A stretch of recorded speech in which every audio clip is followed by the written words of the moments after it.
하나님을 알고 기뻐하는 것이 우리의 힘입니다. 한 주간도 평안하셨습니까?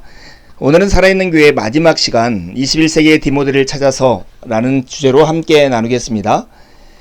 존 스토트는 마지막으로 교회 지도를 향한 개인적인 호소를 합니다. 디모데처럼 당신도 복음을 지키고 하나님의 집에서 스스로 합당하게 행하라는 부름을 받았다는 것이죠. 디모데 하면 영적으로 굉장히 수준이 높고 대단한 사람이어서 그 앞에 서면 우리가 위축되고 그에게 하는 권면이 우리하고 무슨 상관이 있을까 생각할 수 있습니다. 그러나 디모데의 약점을 보면 생각이 달라질 수 있죠.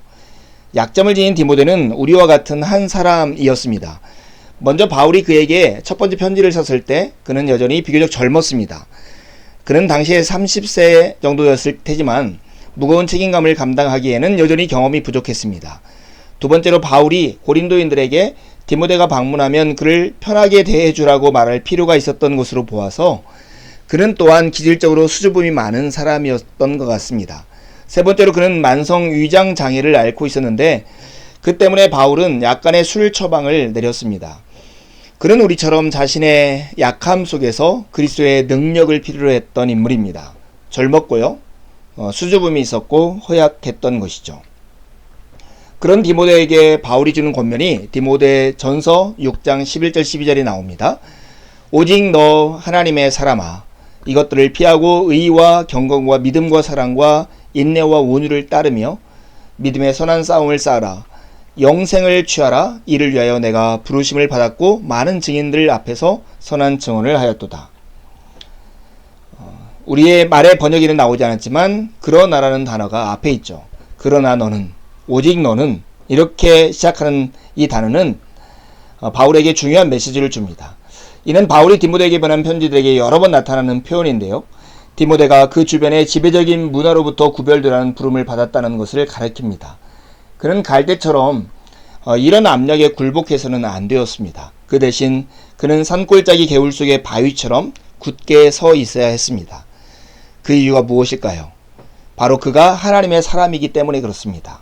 거짓 교사들은 세상에 속한 사람들이지만 하나님께 속한 사람들은 자신의 가치와 기준을 하나님 그분으로부터 끌어내는 사람들입니다. 바울은 디모데에게 삼중적으로 호소하고 있습니다. 윤리적인 호소, 교리적인 호소, 경험적인 호소를 하고 있는 거죠. 먼저 윤리적인 호소를 이렇게 하고 있어요. 피하고 따르라 하는 거죠. 디모데는 악으로부터 달아나고 선을 쫓아 달려가야 한다고 말합니다.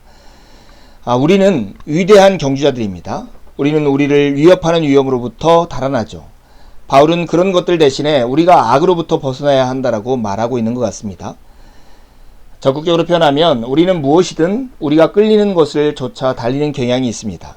그러나 바울은 그런 것들 대신 여러 모양의 선을 쫓아 달리는 것이 어떻겠냐고 말하고 있는 것 같습니다. 우리는 그저 악으로부터 벗어나서 의를 쫓아 달리며 생명을 위해 경주해야 하는 것이죠. 두 번째 호소는 교리적인 호소인데 믿음의 선한 싸움을 싸우라는 것입니다.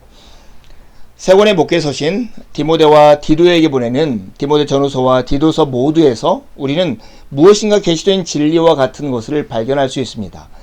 이것은 참된 사도적 계승으로서 사도들로부터 물려받아 우리에게 전해지고 모든 세대에 걸쳐 교회가 지켜낸 교리의 연속을 말합니다. 우리는 전심을 다해 그것을 지키고 선포하고 가르쳐야 합니다.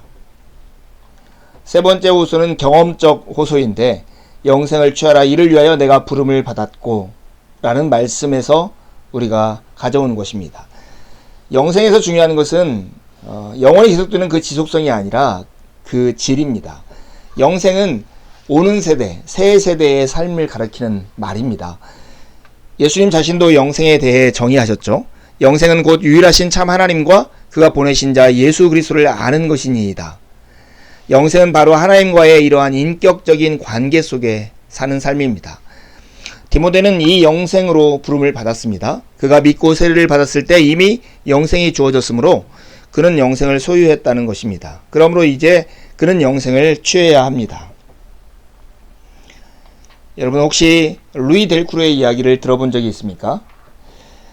그는 제1차 세계대전 당시 프랑스인의 젊은 군인이었습니다.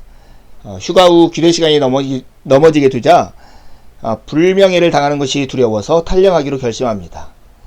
집으로 온 그는 어머니를 설득하여 자신을 다락방에 가두고 문을 걸라고 부탁합니다. 어머니는 거기에 아들을 21년이나 숨겨둡니다. 그러다가 1937년 8월 그의 어머니가 숨을 거둡니다. 이제 그는 더 이상 숨어 있을 수가 없게 되었습니다. 그래서 그는 창백하고 초췌한 몰골로 비틀거리며 가장 가까운 헌병대로 가서 자수를 했습니다. 헌병은 도무지 믿기지 않는다는 투로 그를 자세히 보면서 물었어요. 도대체 어디에 있길래 듣지 못했습니까? 루이는 답합니다. 듣지 못했다니요. 무슨 말씀이죠? 그러자 헌병은 다시 말합니다. 여러 해 전에 탈영병을 위한 사면법이 통과되었습니다. 자기가 소유한 것을 자기가 향유하는 것, 소유와 향유 사이에는 차이가 있습니다. 소유했으나 그것을 충분히 향유하지 못하는 경우가 우리 삶에도 흔하죠. 루이 델크루에게는 자유가 있었지만 그것을 향유하지는 못했습니다. 자신에게 자유가 있다는 사실을 몰랐기 때문이죠. 오늘날 많은 그리스도인들도 마찬가지입니다. 그들은 예수 그리스도로 말미암아 해방되었지만 그러나 그들은 자유를 향유하고 있지는 않습니다. 자신에게 자유가 있다는 사실을 모르기 때문이죠. 그렇다면 어떻게 해야 할까요? 사도 바울은 우리 앞에 세 가지의 목표를 지시하는 것 같습니다. 선이라는 것이 있으므로 그것을 추구하라.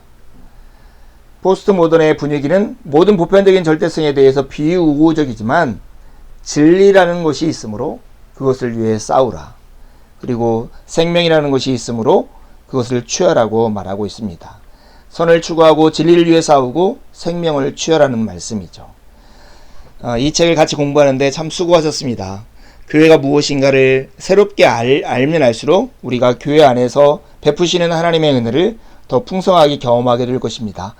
두 가지 질문에 답해 보시겠어요? 바울이 디모데에게 주는 삼정적인 호소는 무엇입니까? 두 번째 질문이죠. 하나님이 주셔서 수요하고 있지만 충분히 향유하지 못하는 것이 있다면 무엇입니까? 만약 향유하려면 어떻게 해야 할까요? 한 주간도 주님의 은혜로 지내시고 복된 주일에 기쁘게 주님을 예배하는 우리가 되었으면 좋겠습니다. 감사합니다.